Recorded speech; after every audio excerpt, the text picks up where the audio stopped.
Ariel Ward arrived at Redwood Interstellar Academy on a quiet morning when the sky looked soft and silver, like the world was waking up slowly. She walked through the academy gates with a small bag on her shoulder and a calm face that did not show any emotion. Most new students looked nervous or excited, but Ariel looked different. She walked as if she had already lived through 1,000 mornings like this. Her steps were controlled, steady, and almost silent, as if she had trained herself to move without disturbing anything around her. Students standing near the entrance noticed her right away. They glanced at her, then whispered to each other. No one knew her, but something about her made people stare. Maybe it was the way she looked around with sharp eyes that missed nothing. Maybe it was the way she kept her shoulders straight, not stiff, but disciplined. Or maybe it was simply because she seemed like someone who had come from a world far away from normal school life. Inside the academy hallway, Liam, Sarah, and Jun were waiting for morning class to begin. They were ordinary students who had grown up together, and they liked to sit on the long bench near the display board where new schedules appeared every day. Liam was the first to notice the new girl. "Who's that?" he asked, pointing his thumb toward Ariel. Sarah looked up from her tablet. "New student, probably. She looks different." June nodded. "Yeah, like she's been in the military or something. The way she walks." Sarah rolled her eyes. "June, not everyone who stands straight is a soldier." June shrugged. "Maybe, but she has that energy." Ariel walked past them, and for a moment she glanced in their direction. Her eyes were calm but sharp, almost like she was measuring the room, counting exits, observing details that no one else cared about. Then she looked away and continued walking. Liam blinked. "Yeah, no. Jun might be right this time." They didn't know then how close Chun's guess really was. Ariel reached her new classroom before any of them. She sat in the back corner seat, the one that gave her a clear view of everything: door, windows, every student who walked in. She placed her bag neatly under the desk and kept her hands folded on top. She didn't tap her fingers, didn't fidget, didn't move more than necessary. She sat like someone trained to wait for long periods without getting tired. When the rest of the students entered, they whispered again. Some tried to smile at her, but she simply nodded politely without saying anything. She wasn't rude, but she wasn't trying to make friends either. The teacher, Mr. Harlan, walked in and clapped his hands once. "Good morning, everyone. Before we begin, we have a new student joining us today. Ariel Ward, please stand." Ariel stood smoothly, almost silently, like she had practiced standing in silence many times. She gave a polite bow. "Good morning." Her voice was soft, controlled, and very steady. Mr. Harlan smiled at her. "Welcome to Redwood Interstellar Academy. I hope you settle in well." She nodded and sat down again. Class continued as normal, but no one forgot that she was there. During lessons, Ariel paid attention with intense focus. She didn't take many notes, but she remembered everything. Whenever Mr. Harlan asked a question, she answered clearly and correctly. She didn't show off, but her knowledge was too strong for someone who had just joined. She seemed to know things beyond the normal curriculum, especially about alien species, interplanetary laws, and past diplomatic conflicts. At lunch, the academy dining hall was loud, filled with laughter and noise. Ariel walked in quietly, took a tray, and sat alone at a small table in the corner. She ate slowly, neatly, and stayed alert the entire time. Every sound, every movement around her seemed to pass through her awareness. Liam, Sarah, and June watched her from their table. "She's definitely strange," Liam said, "but she doesn't look bad," Sarah replied. "Just, distant." June tapped his spoon on the tray. "You know what I think? She's hiding something." "Everyone hides something," Sarah said. "Yeah, but not like this," June insisted. "Look at her. She sits with her back to the wall. She faces the entire room. She checks every corner. That's not normal." Liam nodded slowly. "He's right. She's watching everything." As they talked, a small drone passed above the tables, delivering food orders. Suddenly, the drone's stabilizer glitched, and it began falling toward a group of first-year students. They screamed and jumped back. The drone spun, metal sparks flashing. Before it hit anyone, Ariel moved. She did not run. She simply stood, crossed the space in 3 smooth steps, reached up, and caught the falling drone with one hand. Not roughly, gently, like she had done it 100 times before. She placed the drone on a table, clicked a switch, and shut it down. The entire dining hall went silent. Ariel looked at the frightened first years. "Are you okay?" They nodded, speechless. She walked back to her table and continued eating as if nothing had happened. Liam stared wide-eyed. "What was that?" Sarah whispered. "Who moves that fast?" And she caught it one-handed. June leaned forward. "See, I told you. She's not normal." Later that day in engineering class, something even stranger happened. The class was testing small energy cells. One of the cells began to overheat. The warning light blinked red. Students stepped back in panic. But before the teacher could react, Ariel had already moved. She grabbed a safety glove, pulled the overheating cell from the charger, and dropped it into the containment box, closing the lid in one smooth motion. Mr. Dallin, the teacher, stared at her. "How did you react so fast?" Ariel looked calm. "I heard the charge spike." "No one else heard anything," he said. Ariel said nothing more. Word spread around the academy. By the end of the day, everyone knew about the new girl who caught drones, who stopped a possible explosion, who reacted faster than any student should be able to. People began whispering theories. Some said she was a secret agent.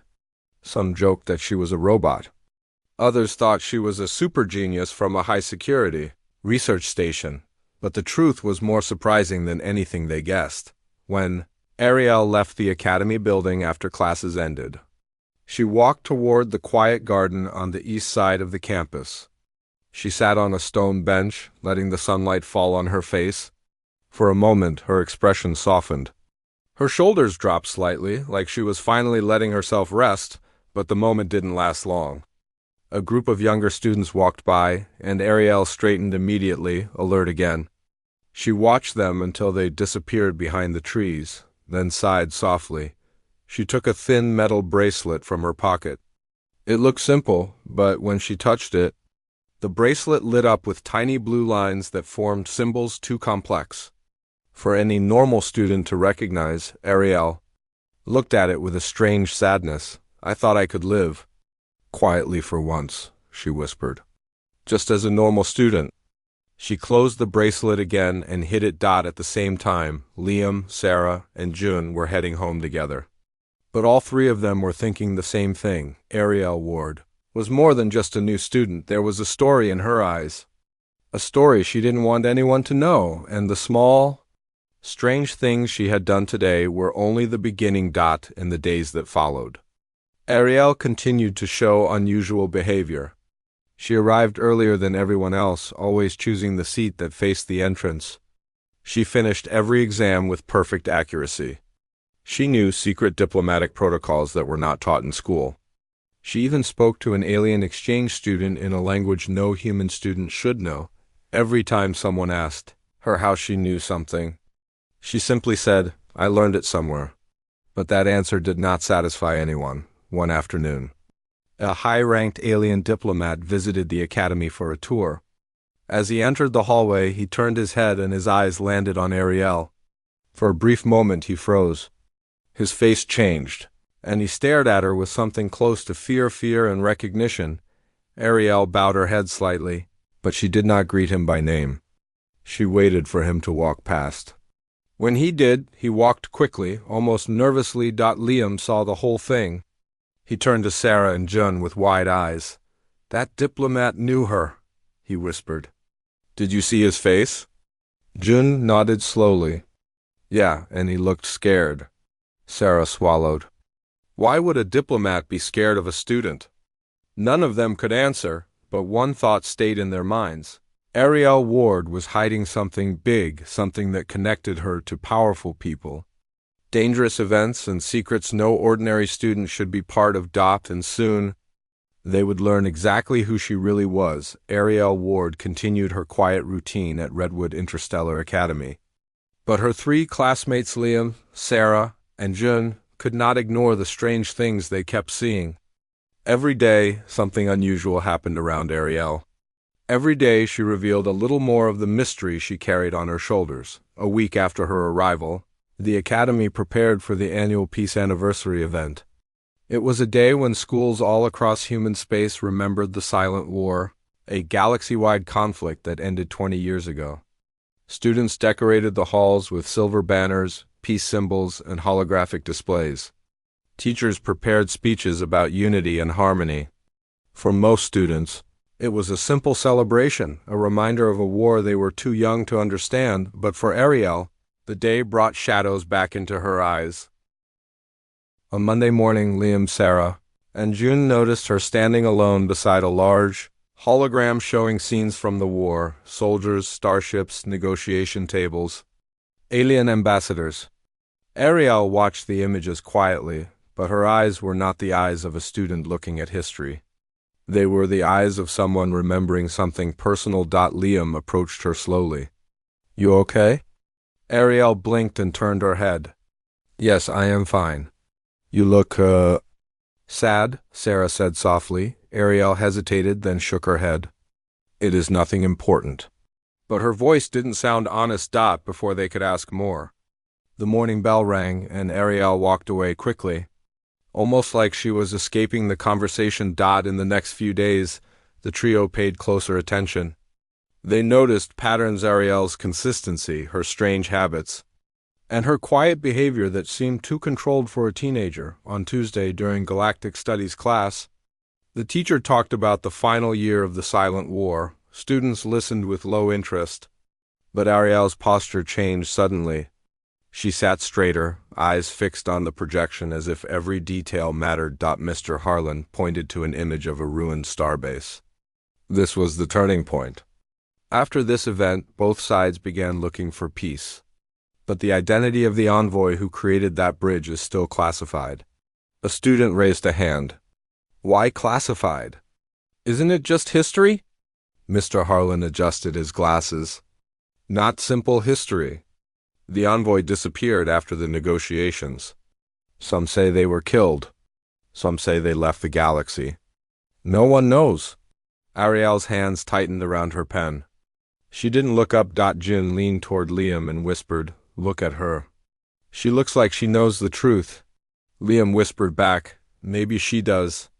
Later that day, after classes, Liam and June found something that changed everything. They had stayed late to help set up the Peace Anniversary exhibits. While carrying old projectors into a storage room, June accidentally pressed a button on the wall. A hidden panel slid open to reveal a small door. "What is this?" June asked. Liam raised an eyebrow. "Secret room?" Curiosity took over. They stepped inside cautiously. The room was dim, quiet, and filled with old war files. Hologram tablets lay stacked on shelves, covered in dust. Liam touched one screen, and it flickered to life. A recording began playing an old battle summary. They watched silently as the hologram showed starship formations, tactical maps, and field operations. Then, the image changed. A figure appeared wearing smooth white armor with gold markings. The helmet hid the face, but the body language was clear, calm, controlled. Disciplined, a female voice echoed in the recording. "Speaking with strength and clarity, this envoy will enter enemy space alone to negotiate. No escort, no weapons, only words." June froze. "That voice?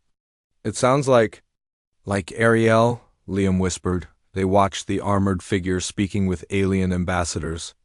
They watched her walk into a meeting hall surrounded by hostile soldiers. They watched her stand fearless even when others shouted at her. The recording ended with one line: "Identity, classified, Cody name, Ghost of Dawn." The room fell silent. Jun whispered, "No way. No way, this is real." "She can't be." Liam swallowed hard. "Everything makes sense now." The reactions. The skills. The diplomat who got scared when he saw her. Ariel is the envoy, the one who ended the war. Neither of them moved for a long moment. Then footsteps came from the hallway. Sarah, who had been searching for them. "What are you two doing?" she asked, stepping inside. She stopped when she saw the hologram still glowing. Her eyes widened. "Oh," the three of them stared at each other.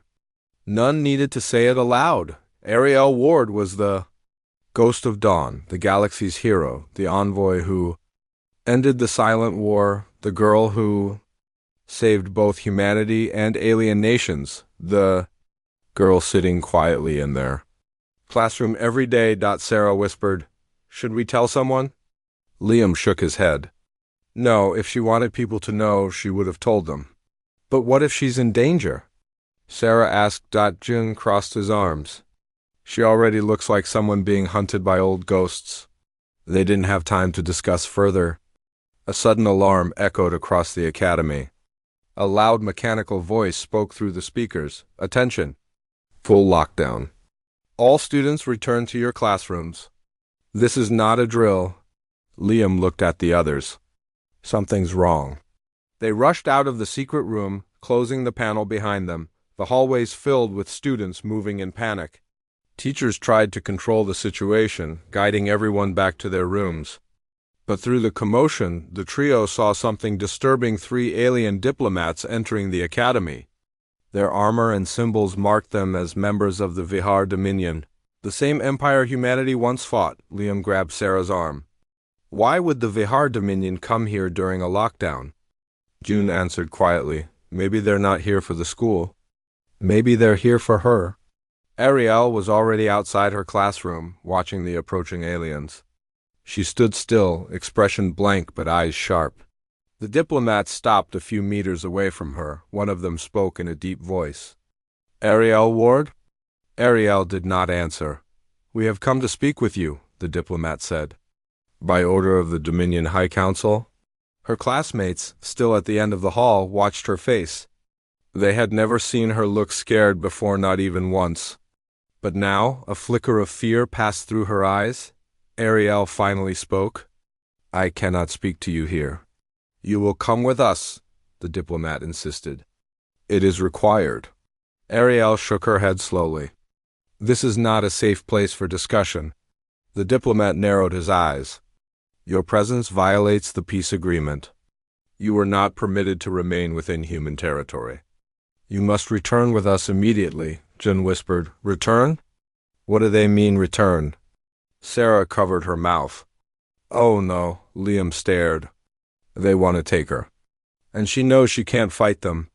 Ariel stepped back slightly, and the move confirmed everything. They were here for her.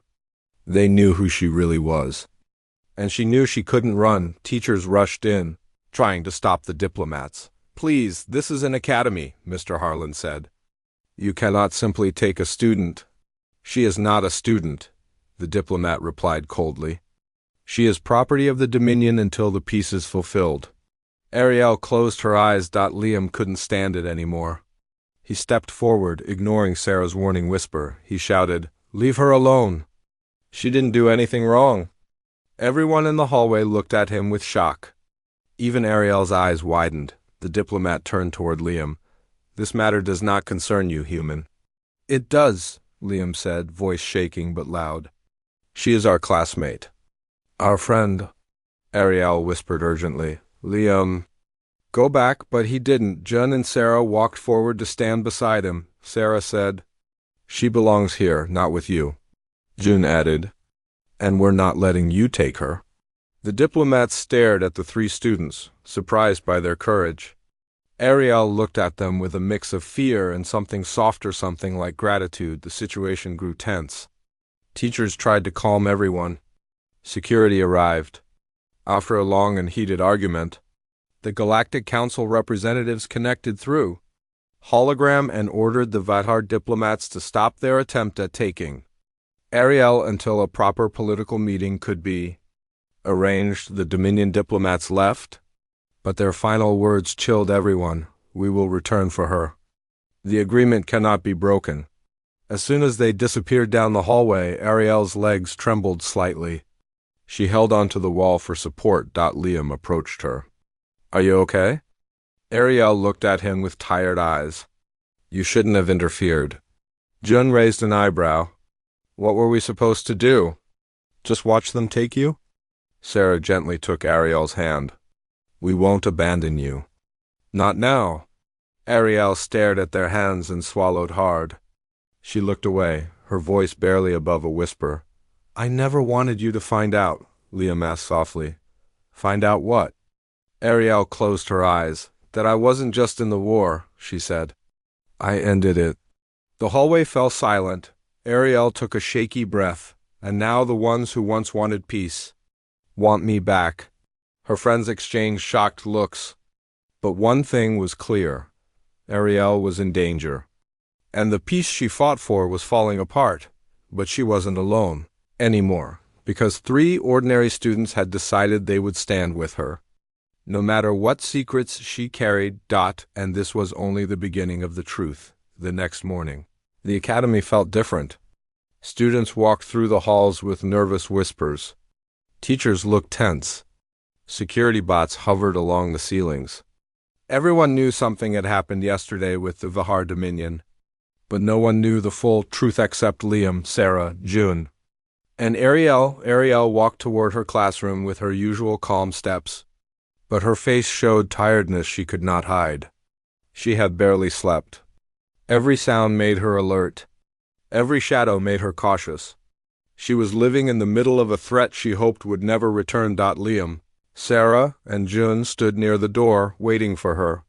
When they saw her coming, they exchanged looks.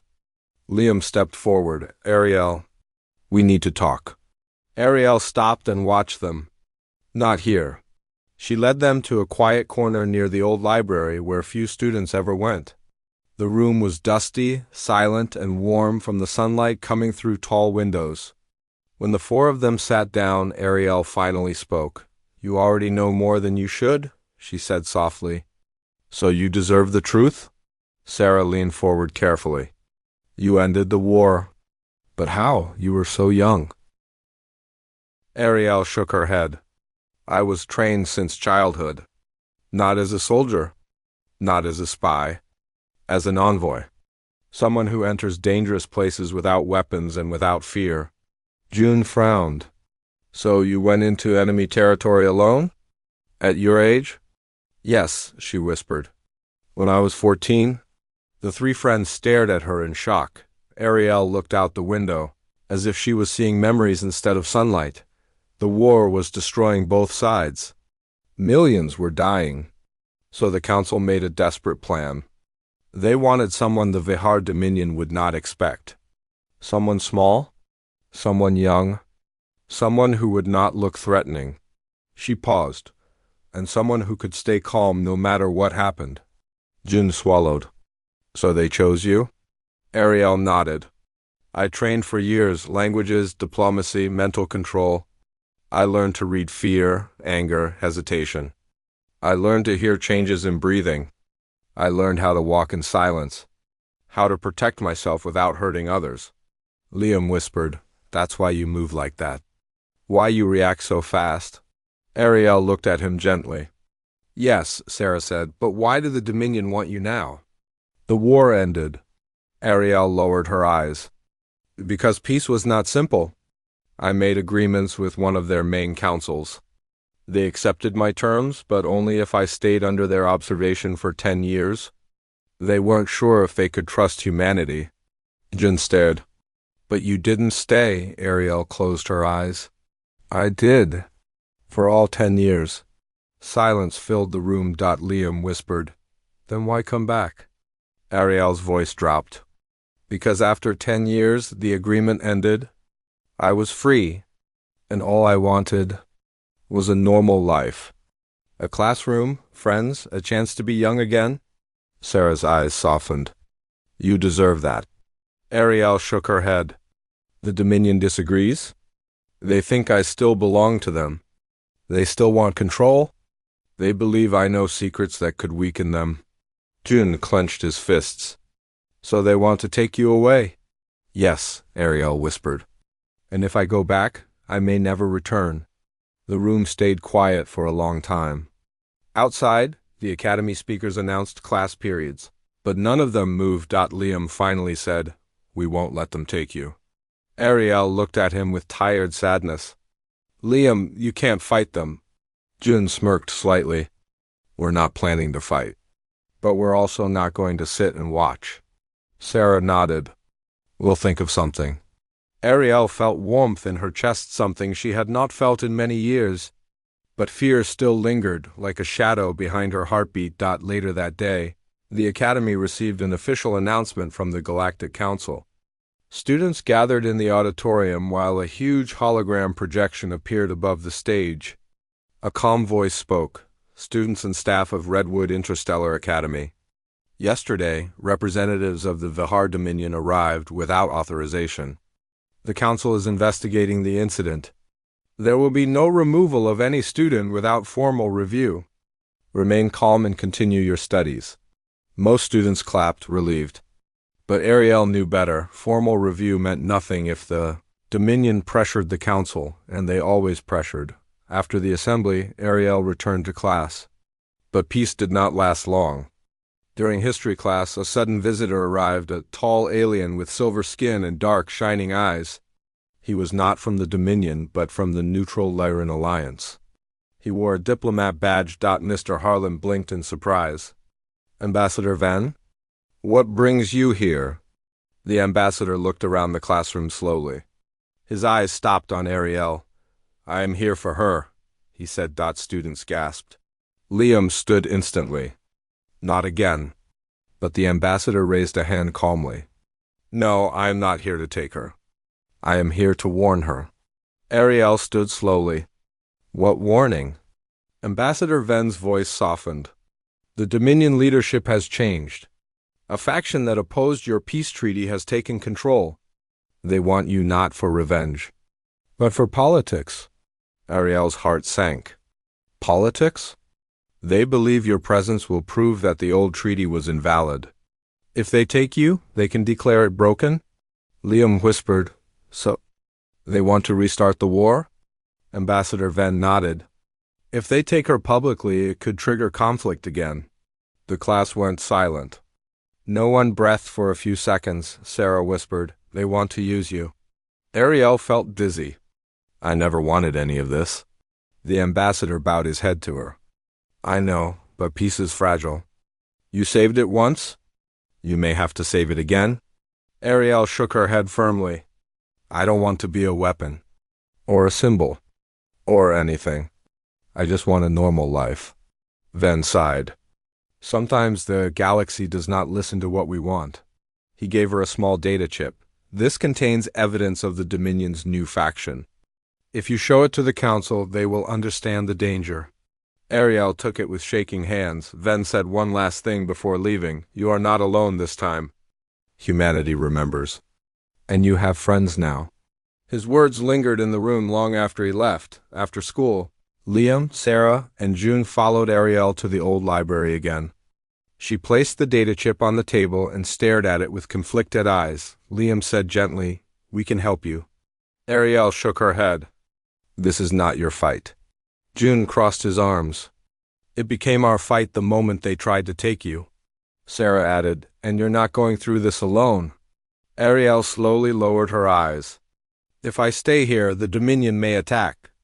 If I leave, I lose everything I came here for." Liam looked at her seriously. "Then we make them understand they can't take you. How?" Ariel asked softly. Jun grinned. "We expose them." Sarah nodded. "We spread the truth. Not just to the Council, to everyone." Ariel looked confused. "Everyone?" Liam explained. "Students across human colonies. Other academies? News streams. Anyone who cares about peace. If people support you publicly, the Dominion can't take you without hurting their own reputation." Ariel hesitated. "But I don't want attention." Sarah smiled gently. "This time it's not attention. It's protection." June added, "And it's your chance to choose peace again, but with help." Ariel felt her breath catch. She had spent her whole life making decisions alone, facing danger alone, carrying secrets alone, but now She wasn't alone, she nodded slowly. Okay, let's try. Liam smiled. We're going to make sure the galaxy knows who you really are. Ariel whispered, I don't want fame. You won't get fame, Jin said. You'll get support. That night, they began spreading the message. Sarah contacted her cousins on 2 nearby colonies. June reached out to student forums. Liam wrote a simple message and sent it across the Academy network. The envoy who ended the war is among us. And she is being threatened. Protect peace. Protect her. The message spread faster than they expected. Students started talking. Teachers whispered. Other academies sent support messages.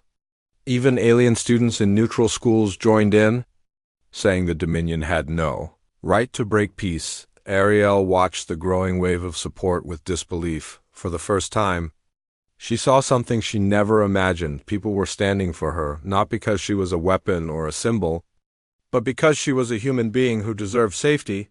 But the Dominion was not staying silent. The next morning, a holographic warning from the Dominion appeared above the Academy gates.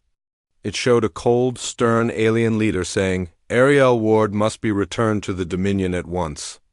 Any interference will be considered hostile. Students gathered around the hologram, murmuring in anger. Liam clenched his fist. Sarah looked terrified but determined. June muttered, They're scared. That's why they're pushing so hard. Ariel stepped forward to face the hologram. Her voice was steady, but her hands trembled. I will not return, she said softly. I did my duty. I gave everything. Now I deserve peace.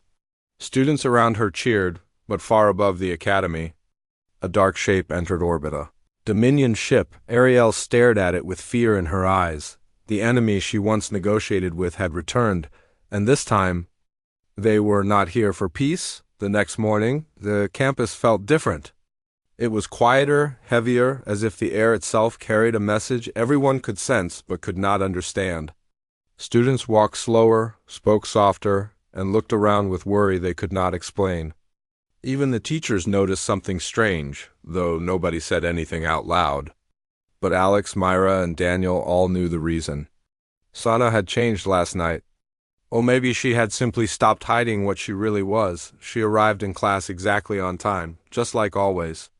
But for the first time, the 3 friends noticed how she walked.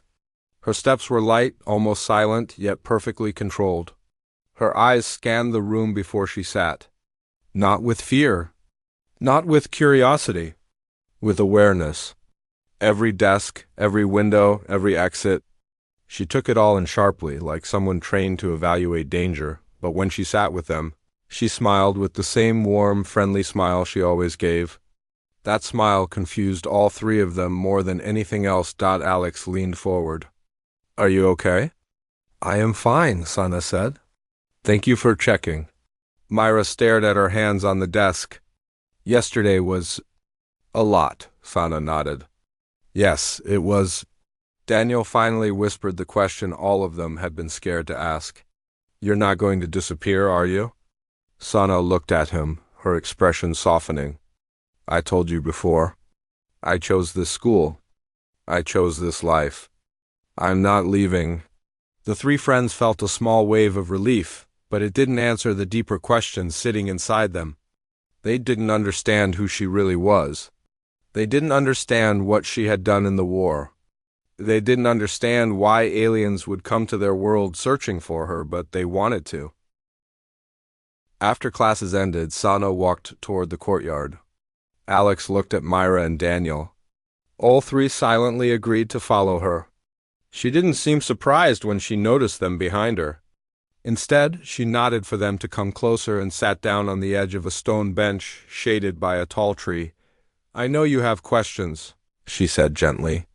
And now, I think you deserve answers. Her voice wasn't heavy or dramatic. It was calm, almost peaceful. But the air still felt tight around them. Alex started first. Those aliens last night, why were they looking for you? They belong to a group called the Drask, Sana said. A warrior species, powerful, aggressive. They believe the galaxy belongs to those who can conquer it. Myra frowned. But what does that have to do with you? Sana looked away for a moment, as if choosing her words carefully. I fought in a war 2 years ago. A war the galaxy does not like to talk about. The Drask wanted to take control of several systems. They destroyed cities. They erased whole colonies. Many believed we had no chance. Daniel's voice shook. But humanity did fight, right? Humans didn't give up. Sana nodded. They fought bravely. But the Drask were stronger, faster, better armed. Whole fleets were lost. Entire defense lines collapsed. Humanity was weeks away from total defeat. The three friends fell silent. They had heard stories about the Galactic War on the news, but those stories were short, filtered, and missing details. Nobody ever talked about near-extinction. Sana slowly exhaled. I was part of a program that trained soldiers in ways most people never hear about. We were meant to defend humanity when everything else failed. It was not easy. It was not kind. But it was necessary. Myra whispered, and you were the best of them. Sana didn't nod. She didn't smile. She simply said I was one of the survivors. There was something painful in those words. Something deep. During the final battle, she continued, the Drask were sure they would win. Their flagship was unstoppable. Their armies were pushing forward. Humanity's fleets were collapsing. Every commander believed we had lost. But we didn't, Alex said softly. No, Sana answered. We didn't because I destroyed the Drask flagship alone.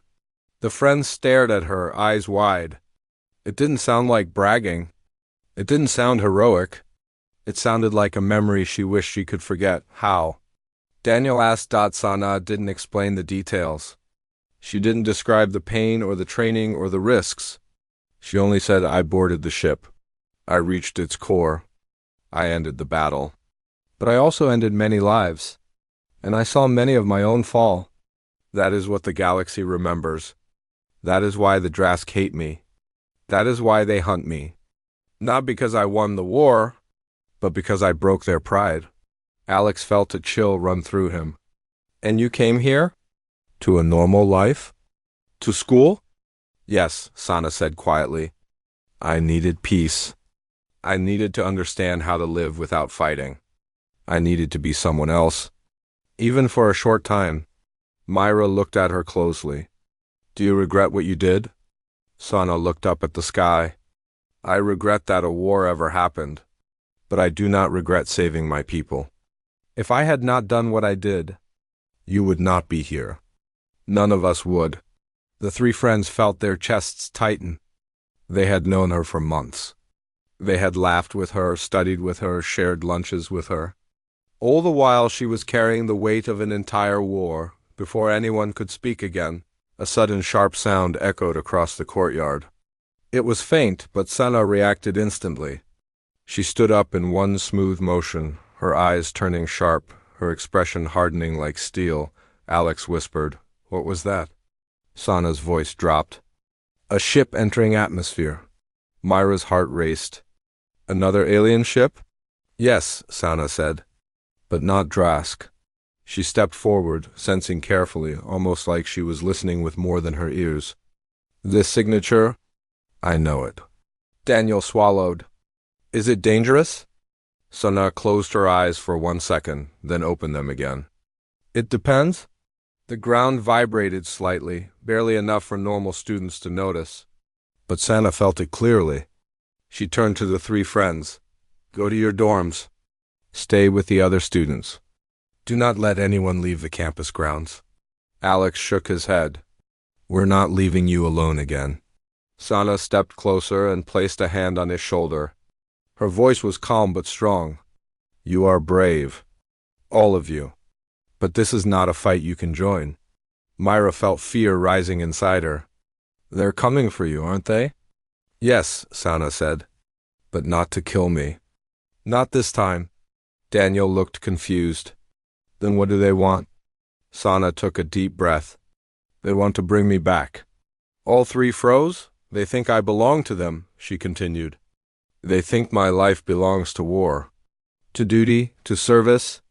They do not understand why I left. Alex's voice cracked. But you're not going with them, right? Sana did not answer. Instead, she turned toward the sky, where a faint silver shape was beginning to break through the clouds. A sleek, curved ship, silent, precise, familiar. Her past had finally found her. And this time, it wasn't the enemy. It was her own people, she whispered softly, almost to herself. I hoped they would never come. Myra stepped forward. Sana, wait. Sana looked back at her friends. Her expression was calm, but her eyes held a storm of emotion. No matter what happens, she said slowly, remember this. You gave me something I never had before. A life without fear. A life with friends. I will protect that, no matter the cost. Before they could speak, her body shifted. Her stance changed. Her movements became sharper, more controlled. She was a student no longer. She was the soldier again, as she walked toward the landing ship as it descended into the campus fields. Bringing with it the next chapter of her past, the silver ship landed on the far side of the campus field, its engines humming softly like a distant storm. Students gathered near windows, confused and afraid, but they did not know the truth. Only 3 people understood who the ship had come for. Alex, Myra, and Daniel watched from behind a row of trees as the ship's door opened. A soft blue light spread over the grass. 3 figures stepped out. They were human, but not like normal humans. They wore sleek armor that shimmered like liquid metal. Their posture was perfect, their steps silent, their faces calm. They carried no weapons, yet everything about them showed quiet power. At their center walked a tall woman with short silver hair. Her eyes looked sharp, tired, but full of authority. She scanned the field once and then looked directly at Sana, who was already approaching. The tall woman spoke first. Unit 7, you did not report your location. You did not respond to our calls. You disappeared. Sana stopped a few steps away. Her voice was steady. I told you before. My service is over. The woman's expression softened only slightly. Service never ends. You are too important. Too dangerous to be without supervision. The Drask hunt you. Others fear you. You belong with us. You know this? Sana did not move. I found something else. The woman raised an eyebrow. A school? Children? Books? That is not a place for someone like you. It is exactly the place I needed. Sana said. Alex wanted to run to her, shout, stop them from taking her. Myra grabbed his arm tightly. Daniel shook his head, signaling him to wait. They could not interfere. Not yet. The woman stepped closer. Unit 7, humanity still needs you. The Galactic Council is questioning your actions. Some fear you. Some want you controlled? If you return with us willingly, we can protect you. Sana's jaw tightened. And if I refuse? The woman sighed. Then we take you by force. The armor around the 3 soldiers shimmered, preparing for action. Sana did not step backward. She stood tall, her eyes focused, her face calm. You trained me, Sana said quietly. You know what I can do? Yes, the woman replied.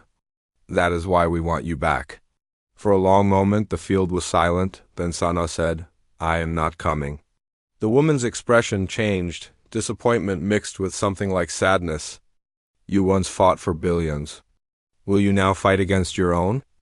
I am not fighting anyone, Sana answered. I am choosing my life.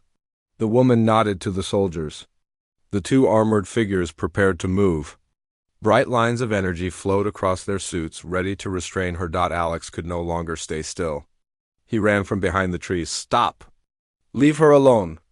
Myra and Daniel chased after him. The 3 armored soldiers tensed instantly. But Sana raised a hand. No, they are with me. The tall woman looked at the 3 students with surprise. You made friends. Not just friends, Sana said softly. They gave me a life I never understood before. The woman studied the students for a moment. Their clothes were simple, their faces scared but determined. They looked nothing like soldiers. Nothing like warriors. And yet they stood firmly beside Sana. Myra stepped forward, voice shaking. She's not your machine. She's a person. Daniel nodded. She belongs where she wants to be. Alex swallowed hard. She saved the galaxy. You should let her choose her own life. The tall woman looked at all three. Her rigid expression softened just a little. You care for her deeply. Yes, Alex said. We do. The woman looked back at Sana. For the first time, her voice was quieter. Do you really believe you can live a normal life? After everything you've seen? After everything you've done? Sana looked at her friends. I don't know. But they make me want to try. The woman closed her eyes briefly. When she opened them, there was conflict inside them. The council will not be happy. They will call me a fool. Let them, Sana said. You deserve peace, the woman whispered, almost too soft for the others to hear. I always knew that. Ilara Reese sat in the back row of the training hall, hoping no one would notice her. She always did that. She had learned long ago that people rarely looked twice at someone who made no noise and took up little space. She blended in easily. It was not a talent she had trained for. It was just how she was. The other recruits filled the room with talk and nervous laughter, excited about their futures in the Coalition Intelligence Division. Ilara sat quietly, hands folded, eyes lowered. One of the instructors walked by her without even glancing in her direction. He stopped in front of a group of recruits who were louder, stronger, and more confident. They talked about test scores, hands shaking with eagerness, arguing over who had the highest marks or the fastest reaction time. Ilara listened to them and tried not to feel small. The Coalition only chose the best for its covert envoy program. These envoys were not just diplomats. They were conflict stoppers, peacekeepers, the first and last hope during alien disputes. To be an envoy meant you were a master of negotiation, calm under pressure, skilled in analyzing threats, and sometimes even biologically enhanced. The galaxy respected them. Ilara did not feel like she belonged there. She had taken the same exams as everyone else, but her results had been average. Not terrible. Not impressive. Just average. Her instructors said the same thing every time they looked at her file. Reese? Yes. Nothing special. Nothing concerning either. She had heard that sentence so many times that she could repeat it. In her sleep, she kept her eyes on the screen at the front of the room as the briefing began. Today was evaluation day.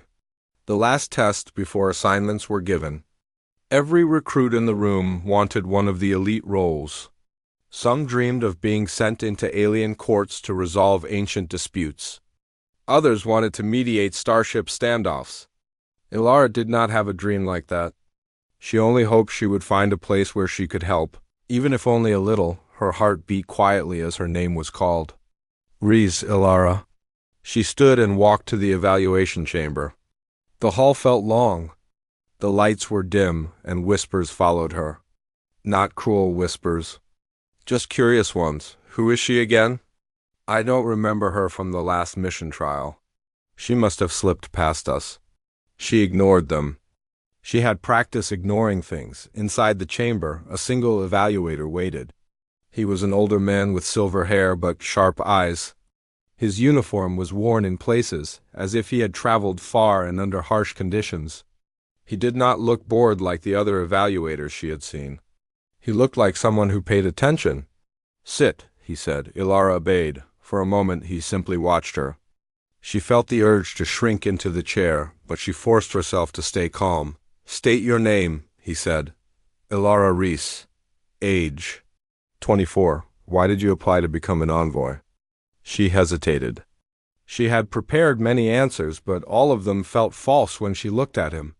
So she chose the only honest one. Because I want to stop people from suffering. If I can help even one person avoid a war or a loss, then it is worth trying. The evaluator nodded slowly. You do not speak like someone trying to impress me.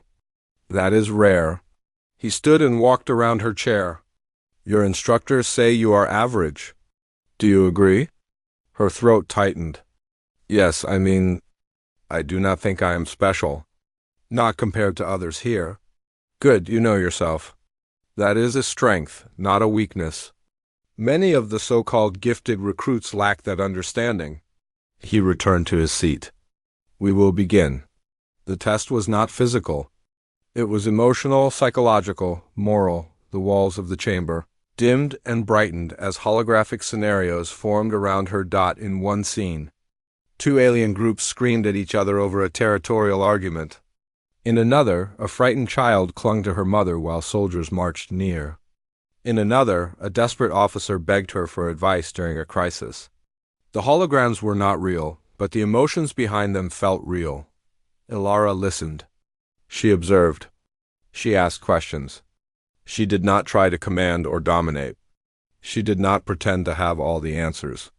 She spoke softly, but with sincerity. At the end of the evaluation, the holograms faded.